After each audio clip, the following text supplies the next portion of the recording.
Bonjour les enfants, c'est papa. Bienvenue dans notre premier podcast de la journée. Bonjour Yoda. Bienvenue à la clinique les enfants. Bienvenue à la clinique mon petit Apicoro. Aujourd'hui on va parler de deux choses. Liste électorale, inscription, vous me fatiguez la tête avec ça. Et deuxième chose, première chose Apicoro. Les gars, est-ce que vous savez que depuis qu'Apicoro, les gens font le défilé pour aller à Koningui, Apicoro n'est plus jamais aller rendre visite aux hommes-là, des hommes-là. Hein, Apicoro? Tes copains partent te raconter aux hommes-là que est-ce que les hommes-là découvrent alors ton vrai visage? Ça, c'est Martial Owona qui envoie un message aux hommes-là, des hommes-là, Apicoro. Ça, c'est Martial Owona qui fait parvenir un message. Je te dis que depuis, les gars voulaient ta place dans le lit des hommes là, hein, Apicoro. Les gars voulaient ta place dans le lit des hommes là, depuis. Et comme tu es sorti, d'abord, ça énerve. Je veux te rappeler qu'il y a des gens qui ne sont pas contents que tu sois sorti de prison. Il y a des gens qui pensent que c'est moi qui ne suis pas content que tu sois sorti de prison, Apicoro. Regarde comment elle se beau le matin, pyjama carrelé bleu. Pourquoi je ne dois pas être content que tu sois sorti de prison? Mais, Martial Owona, il n'est pas content. Bonnie Philippe, n'est pas écouter les histoires là qu'on a toujours cru à l'innocence d'Apicoro. Tu vois comment les gars étaient assis sur un nouveau poste. Apicoro. Tu vois comment les gens étaient déjà assis, ils sont déjà assis sur leur nouveau. Ils n'avaient pas prévu que tu allais revenir. Ils n'avaient pas prévu. Ce matin, tu regardes ce podcast dans le lit avec Ivana. Tourne tes pieds parce que les autres podcasts que tu regardais sont au milieu des moustiques à côté des hommes là. C'était mauvais. Là, je crois que ce podcast que tu es en train de regarder ici, couché sur le lit avec Ivana, elle est en train de te montrer les autres podcasts où j'étais cisaillé quand tu étais... Alors les gars, tes collègues font parvenir un message à Amougou pour dire à Amougou que est-ce qu'Amougou constate quelque chose? Amougou dit non. Il dit, est-ce que tu ne constates pas que depuis que Bruno Bidjan est sorti du CED là-bas et tout ça là, jamais il n'est venu te rendre visite. Il ne veut même plus passer au bureau. Ah, Bruno Bidjan, tu vas perdre ton emploi. Parce que les autres gars dehors, là, ils attendaient seulement que tu fasses du n'importe quoi. Donc, en ce moment précis, ils sont allés t'accuser chez les hommes là, que depuis que tu es sorti de prison, c'est comme si tu veux dire fuir. Et moi, je te dis, c'est bien. Tu as entendu, non, Bruno Bidjan? Il te dit que si tu as même l'argent, paye un billet d'avion. Quand quelqu'un réussit à s'échapper des dents du caïman, là, tu es là, tu as échappé. Hein. Tes petits pieds étaient bien minces comme ça, ton petit cou était long comme le héron, comme ça, non, Apicoro. Tu as ton long petit cou et ta tête de spermatozoïde posée comme c'était comme si on a posé un truc tout au milieu de ton long cou comme ça, là, tu étais comme ça, net, comme le héron. Comme le héron, j'ai regardé, j'ai commencé à être inquiet. J'ai dit que si le cas d'Apicoro, s'il reste un mois, quoi que, si ce n'est pas les gars qui vont lui déboîter les hanches, parce qu'il y a des avait expliqué que les gars sont comme si on lui greffe les moignons de coco dans la prison. Donc, les gars allaient te décadrer un peu le cadre Bibok. Et là, tu as eu la chance de ne pas descendre là-bas à Koningui, à Apicoro. Et ce n'est pas moi qui suis fâché. C'est les Ernest Obama. C'est les Martial Owona qui rêvaient déjà de prendre ta place, non seulement au travail, mais à la maison chez Ivana. C'est les gens comme Et ils sont allés... Donc, je voulais te dire que ne pas plus là-bas dans la prison. Ne pas plus là-bas dans la prison, c'est pas très clair. Reste là. Si Ivana veut voyager avec toi, mais moi, je te conseille de la laisser là-bas. Là, c'est aussi une fille qui t'a mis trop dans les problèmes. Elle t'a mis dans ton amour pour elle. Rappelle-toi que la première fois qu'Ivana t'a mis en cellule, c'est quand tu partais lui pleurer l'amour, quand on l'avait arrêté dans les histoires de Fombor. C'est une femme qui a réussi à te faire mettre les mains dans le blood. Hein, mon petit, tu ne restes plus là-bas, frère. Il y a les gorgons, il y a les gars que c'est les dorgas. Quand tu la vois, son passif, elle porte un colis, un sac. Quand tu vois le sac là, frère, tu commences à t'inquiéter. Tu vois, non? Et le sac de Ivana, là, est trop lourd à porter, mon petit. Comme tu as déjà déchargé les hommes, là, si tu l'as pas encore, décharge, ne te vante pas. Ne fais pas le « moi voici, je suis déjà encore assis à la télé pour travailler. » Il n'y a plus rien, c'est mort, tu as dit, tout ça, c'est mort. Ne fais pas que je m'en vais voir mon fidélité. Là, tu as vu où la fidélité a failli t'amener. Tu as vu où la fidélité a failli t'amener, Bruno Bidjan Piccolo. Tu es un petit que j'aime beaucoup, hein. Et que j'aime quand tu es dans la mer et tout. Mais tu as vu où la fidélité a failli t'amener.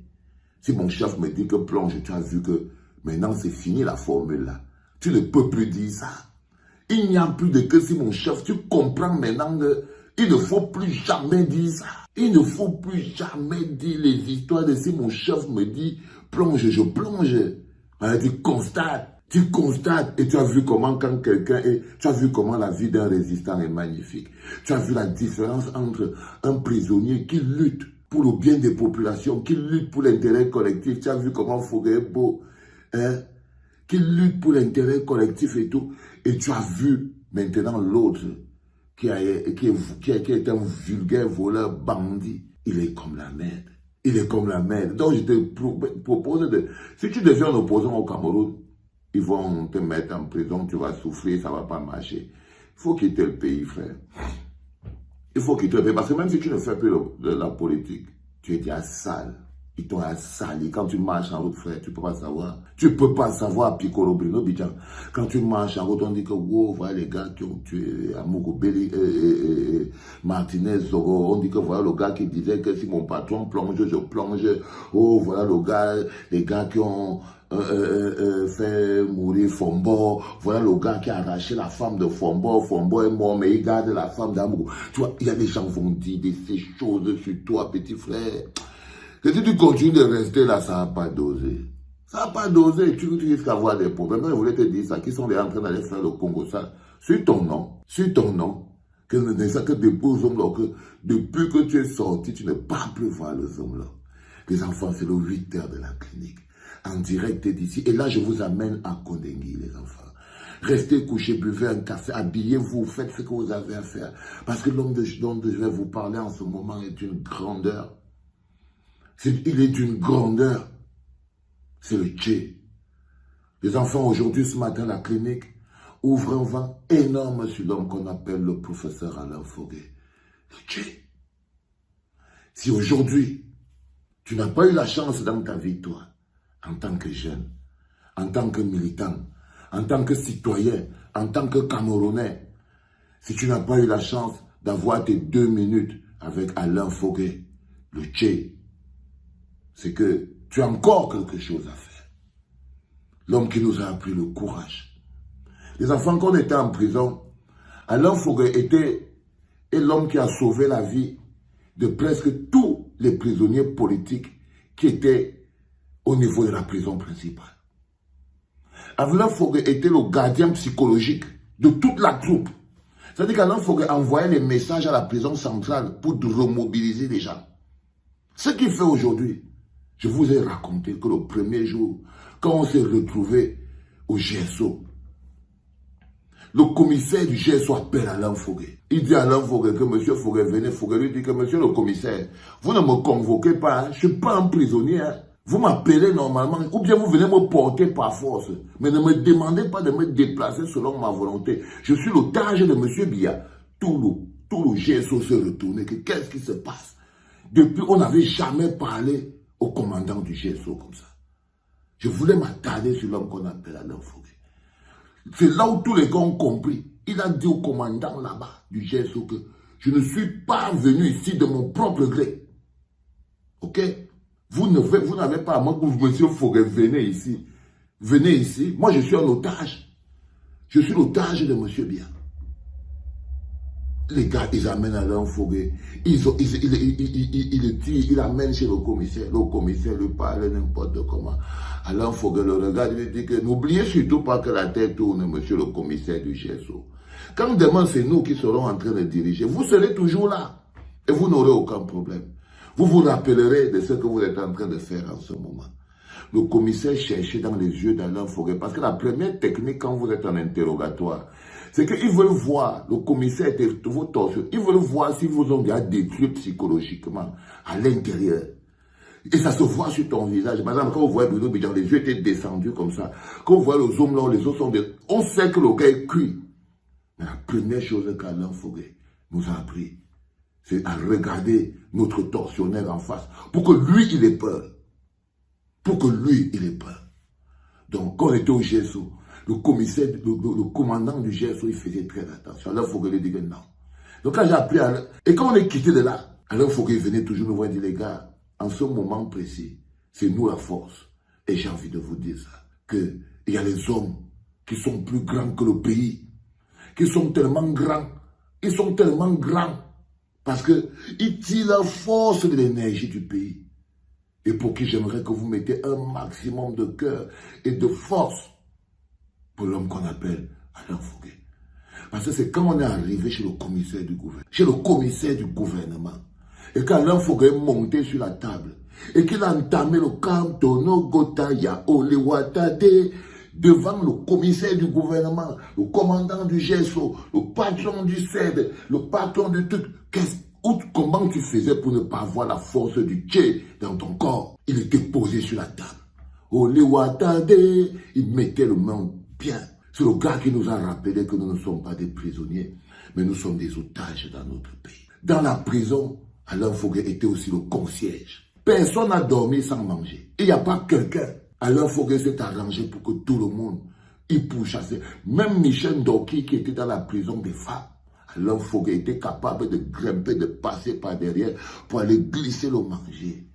Pour aller glisser le manger de Michel Ndoki. Il s'est occupé de plus de 600 prisonniers comme si c'était ses propres enfants. Étant lui-même en prison. Un jour, il s'est retrouvé face au régisseur. Le régisseur vient fouiller. Alain Fogué, comme les autres, jamais il n'avait le téléphone. Il était toujours au calme. Il disait que tant comme si M. Biya veut me garder ici 10 ans, je veux rester ici 10 ans. Il se lève le matin. Ansero, il faut aller faire le sport. Si j'ai gardé la forme et la pêche, si j'ai pu rester en forme dans la prison, c'était aussi grâce à l'homme qu'on appelle le Tché, Alain Fogué. Et quand j'ai vu sa sortie dernièrement, quand il était chez le commissaire du gouvernement, parce que le DGRE, quand le DGRE voit Alain Fogué, il comprend maintenant que c'est maintenant Alain Fogué le patron.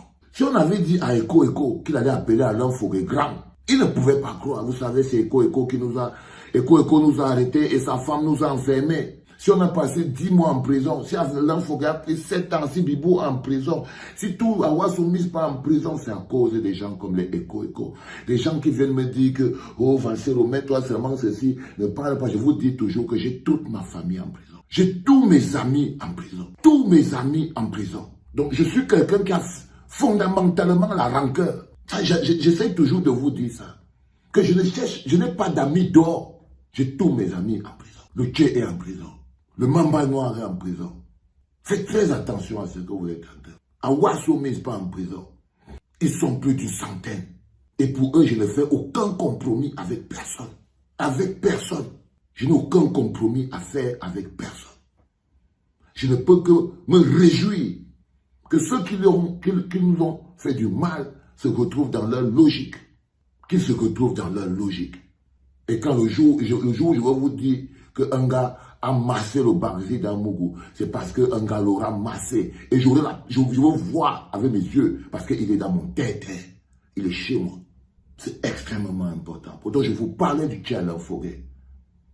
Et j'étais en train de vous parler du Tché Alain Fogué. J'exige que vous partagez ce que je dis sur le Tché Alain Fogué, parce que les grands hommes, tout le monde, le Cameroun n'est pas constitué que de petites personnes. Il y a de très grandes personnes. Il y a de très grandes personnes au pays. C'est très important, les enfants. Ce matin, pour le podcast du matin, je voulais rendre aux hommes leur grandeur. À un moment, je voulais parler de l'inscription sur les listes d'électeurs, mais je vais revenir dessus juste en deuxième podcast. Mais je voulais m'attarder ce moment sur 2 personnes. Un, qui est le contraire de tout ce qui est valeur, et j'espère qu'il va grandir, c'est un petit. Il est la preuve que les jeunes sont le marchepied et le torchon des vieux en ce moment au Cameroun. J'espère qu'il a appris sa leçon. Et le tapis rouge, c'était pour le Tché Alain Fogué. Pour lui dire, I love you, bro. I think about you. Et que même depuis la prison, tu ne peux pas savoir comment toi tu donnes la force aux gens qui sont dehors.